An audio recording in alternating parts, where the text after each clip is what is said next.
I'm tempted to say I'm not going to say anything. I just want to spend the rest of the time meditating on Dave's word about us being Jesus, because that's really kind of the basis of what I'm going to share is, if not us, then who? We're called to be Jesus in the world. Blessed are the merciful, for they shall receive mercy. Matthew 5, verse 6. If for no other reason than self-preservation, I would suggest to you that we need to hold on to that verse and incorporate it into our lives. It's the basis of what I want to talk about today. I'm going to start with James chapter 2, verses 14 through 26. What good is it, my brothers and sisters, if someone claims to have faith but has no deeds? Can such faith save him? Suppose a brother or sister is without clothes and daily food. If one of you says to him, "Go in peace, keep warm and well fed," but does nothing about their physical needs, what good is it? In the same way, faith by itself, if it is not accompanied by action, is dead. But someone will say, "You have faith, I have deeds. Show me your faith without deeds, and I will show you my faith by my deeds." You believe that there is one God. Good. Even the demons believe that, and they shudder. You foolish person, do you want evidence that faith without deeds is useless? Was not our father Abraham considered righteous for what he did when he offered his son Isaac at the altar? You see that his faith and his actions were working together, and his faith was made complete by what he did. And the scripture was fulfilled that says, Abraham believed God, and it was credited to him as righteousness, and he was called God's friend. You see that a person is considered righteous by what they do and not by faith alone. In the same way, was not Rahab the prostitute considered righteous for what she did when she gave lodging to the spies and sent them off in a different direction? As the body without the spirit is dead, so faith without deeds is dead. Now, we know that we are saved by faith alone.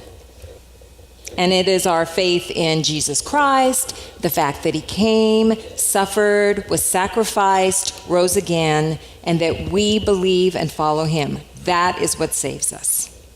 This verse is not disputing that, but let's be honest and look at reality. If your actions are completely contrary to what you're saying you believe or that you value, there's a good chance that I'm not going to trust you.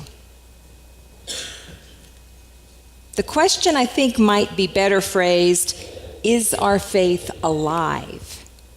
Is it active? Does it function daily in our lives?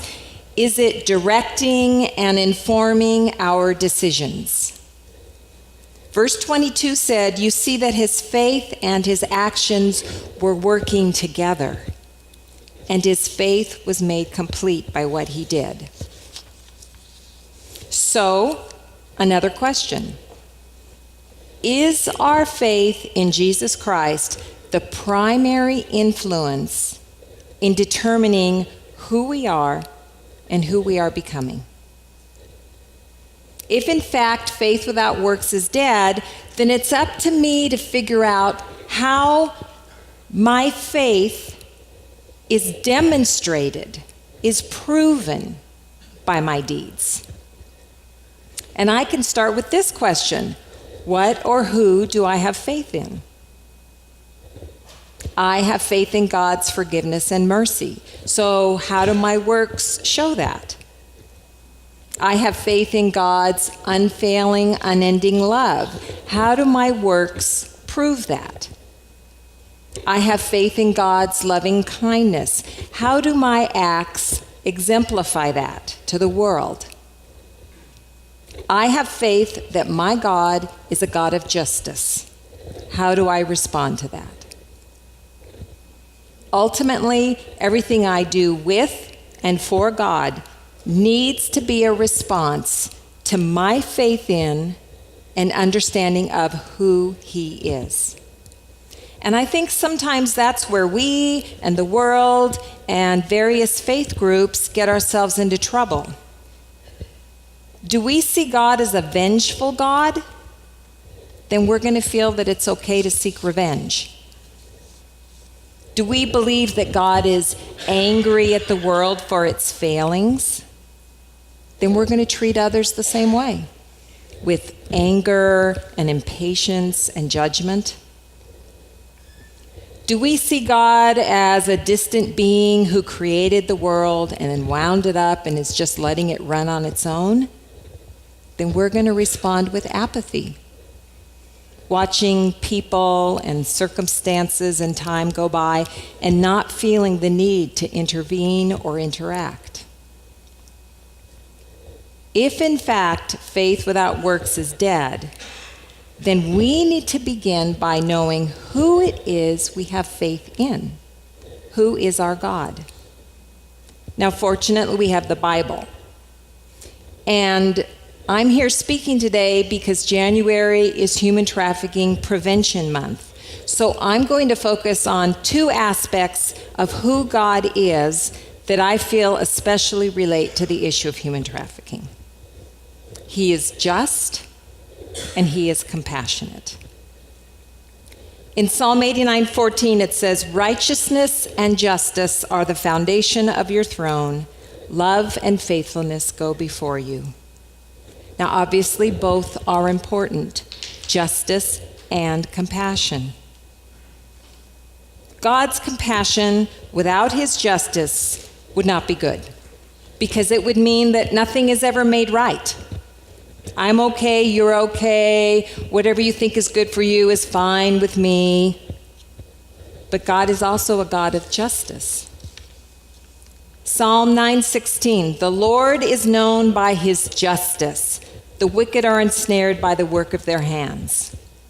Psalm 33:5, "The Lord loves righteousness, things made right, and justice. The earth is full of His unfailing love." Psalm 36:6, "Your righteousness is like the mighty mountains, your justice like the great deep." God desires justice. And in Isaiah 1 verse 17, our God implores us to learn to do right, seek justice, encourage the oppressed, defend the cause of the fatherless, plead the case of the widow.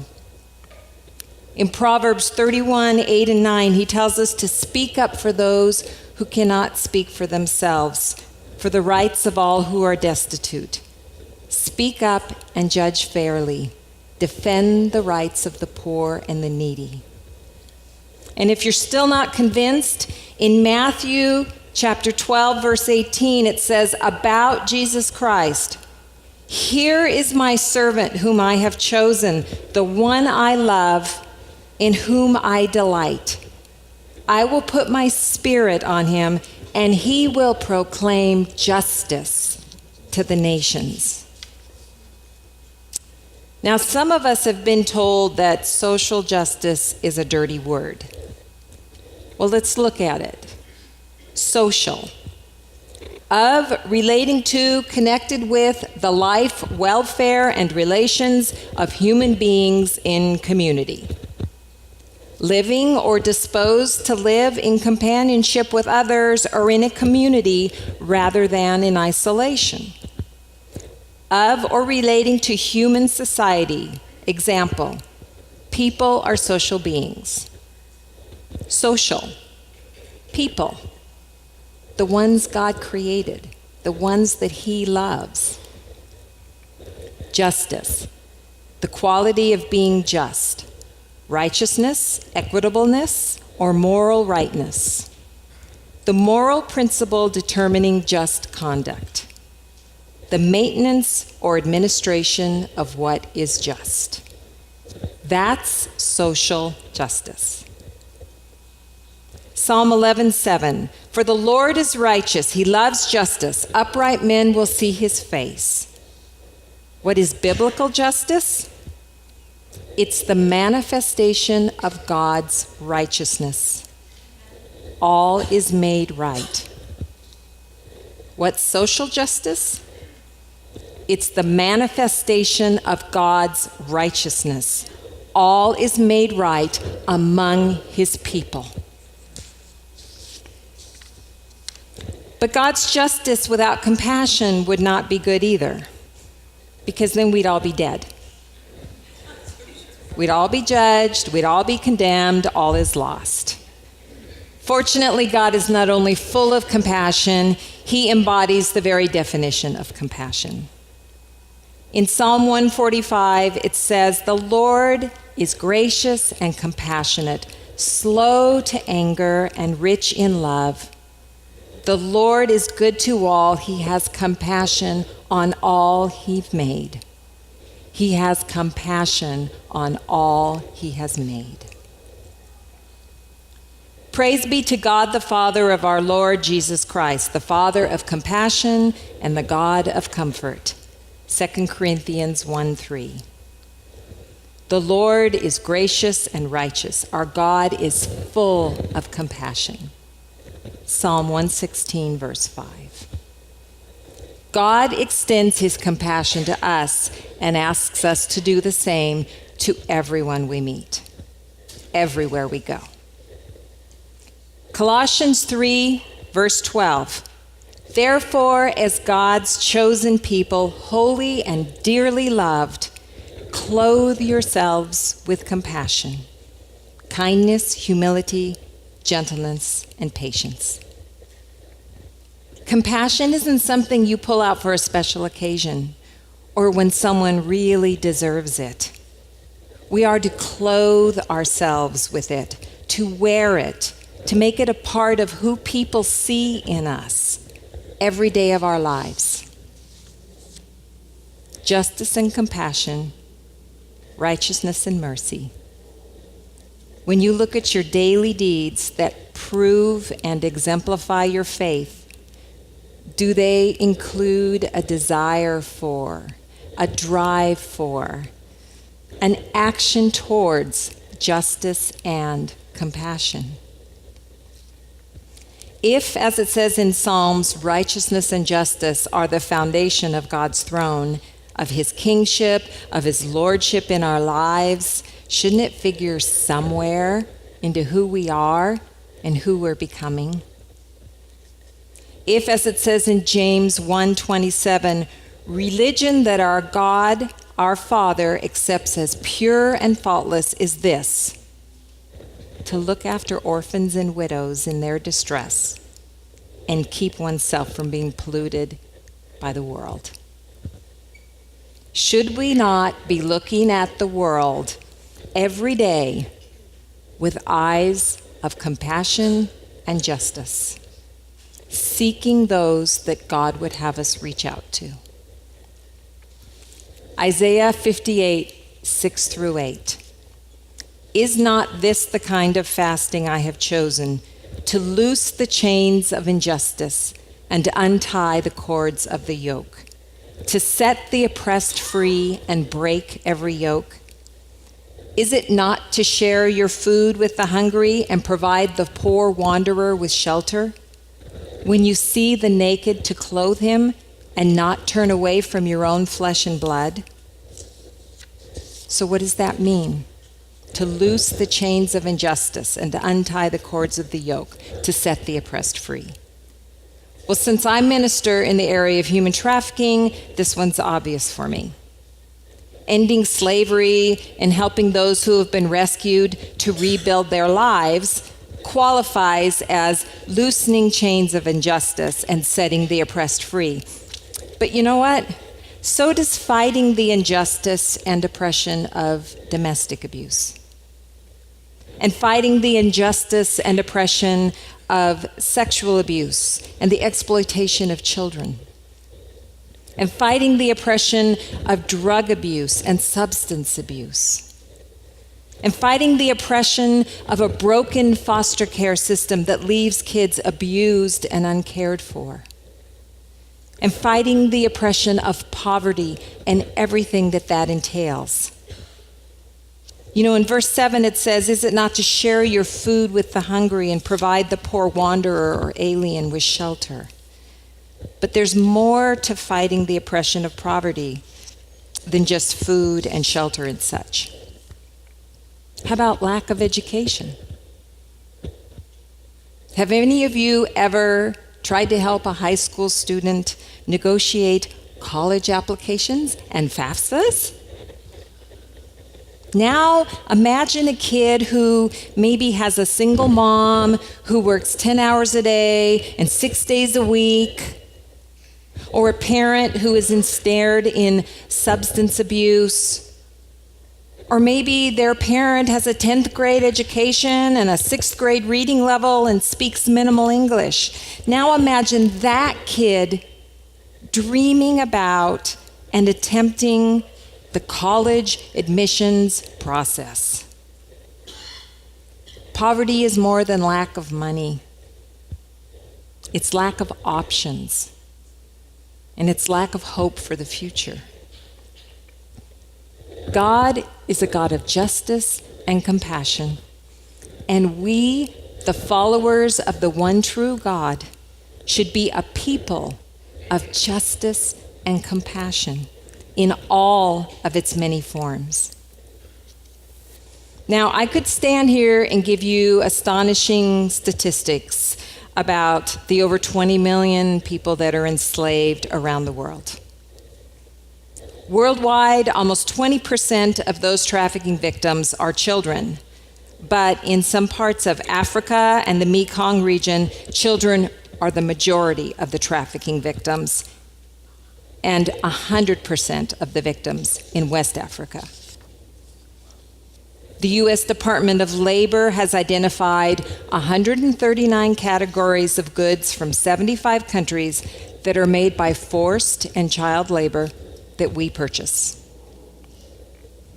It's estimated that between 14,000 to 17,500 people, primarily women and children, are trafficked into the U.S. annually, but that doesn't count the U.S.-born victims. There is no official estimate for the total number of human trafficking victims in the U.S., but it's been suggested that the total number reaches into the hundreds of thousands, when the estimates include both adults and minors and sex trafficking and labor trafficking. And the number of cases that are uncovered every year in the U.S. increases every year.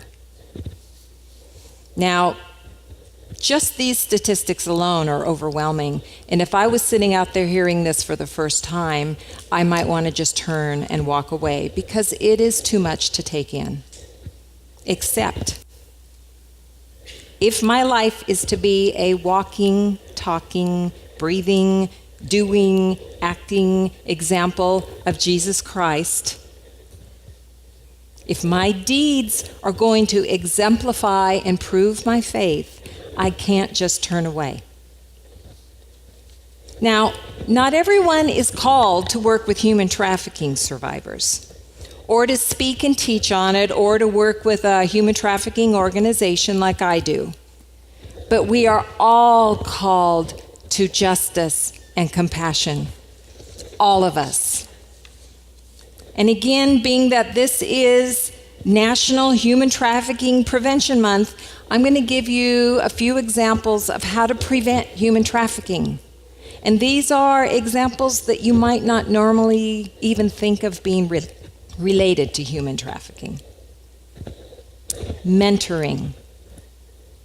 Mentoring an at-risk boy or girl, a 13-year-old from a disadvantaged background. Let them know that there are other options for her other than being pimped out by the guy on the corner, or for him being brought into gang life where they are going to be pimping out the 13-year-old girls. Open your home to a foster child who might otherwise get shuffled from house to house to house and then finally give up and run away. The typical runaway is approached by a pimp within 36 hours. In Orange and LA counties, 50 to 80% of the children who are picked up and rescued from sexual exploitation have come through the child welfare system. And actually in LA, they're saying it's more 80 to 90%. It is broken. Take your vacation Bible school out of your church and out into the neighborhoods of the kids who would probably never ordinarily be able to come to your church. Share the love of Jesus, make friends with them, get to know their parents. Understand that poverty is often the primary cause of putting people at risk for human trafficking. And remember that fighting poverty is more than just the lack of food and shelter and such. When you think of the various ramifications of poverty, addressing any one of those is preventing human trafficking. Stand up in front of your young adult groups and your men's groups and your junior high and high school groups and your home groups and address the reality of the use of pornography in the church. The fact that pornography fuels human trafficking. It's not just an issue between you and God or a problem between you and your spouse. It is often a lucrative form of human trafficking. And then provide help and guidance for those who are addicted to porn. Because the goal of the porn industry is not to entertain you, it is to addict you. How about researching the products that you buy and how they're made? You can download apps like Sweat and Toil, that's sweat and toil, that will tell you how the products are made, where they're made, where the raw materials are come from. Or start purchasing fair trade. Fair trade coffee and tea and chocolate are very easy to find, but so is jewelry and clothing and housewares. And one component of fair trade is the guarantee that no slave labor has been used. Reach out to a single mom who's having a rough time. Single moms and their kids are often at high risk for traffickers. You can't tell someone to not sell their body when they see no other way to provide for themselves or their kids. Historically, the church has been good at telling people what not to do, but we need to step up and give them alternatives as well. So, how do you respond? If doing nothing is not an option, you also don't need to arbitrarily add something to your already overwhelming to-do lists. I'm not here to guilt you into that and to make your lives even crazier. Because I truly believe that God has a calling and a purpose for each of us here. And that we're meant to spend our lives listening and following and working that list. The list that God makes specifically for you. The things that He's calling you to do. And that list, no matter what it is going to involve acting with justice and compassion. In your families, and in your neighborhoods, and at your workplace, and at your schools, and everywhere that God sends you. Pursuing justice, acting with compassion. Because we are the hands and feet and mouth of Jesus. and our deeds represent the God we follow and the faith that we profess. The world is nuts right now. It really is. I don't even know what else to say. If you're not called to be an anti-human trafficking advocate, your life as a reflection of God is meant to still have a foundation of righteousness and justice. And the church, that's us, needs to step up and represent the true God of the universe with our actions. Because at this point, honestly, words are almost irrelevant. Because my opinion's just my opinion. And when the truth is relative, what are you left with? But my actions speak louder than any words. And my actions prove not just my faith, but who my God is. Do justice. Figure out how you can, and then work it out, not just in thoughts, but in your real life deeds. And then surround that justice with compassion. Remember, Colossians 3:12 says, "Therefore, as God's chosen people, holy and dearly loved, clothe yourselves with compassion, kindness, humility, gentleness, and patience." What if every morning when you got up and you put on your physical clothes, you also asked God to clothe you with compassion? Every day for everyone that you meet. Because God's heart is for his people, and he has a heart of compassion. And not just the ones that are cleaned up and nice looking and sitting here in the church. For the hurting ones, and the hard ones, and the messy ones, and the angry ones, and the ones who will not even appreciate you. Serve them anyway. Love them anyway, because God does. Blessed are the merciful, for they shall be shown mercy. Micah 6:8 says, "He has shown you what is good." And what does the Lord require of you? To act justly, to love mercy, and to walk humbly with your God. And just one last thing. If faith without works is dead, and we exemplify and prove our faith by our works, let us also remember that when in doubt, choose love. When you aren't sure which way to go or what to say, choose love. When you aren't sure if you've done quite enough, or if this is something that requires justice, or if this is something that requires compassion, choose love. Err on the side of mercy. Because Galatians 5:6 reminds us that the only thing that counts is faith expressing itself through love. Thank you.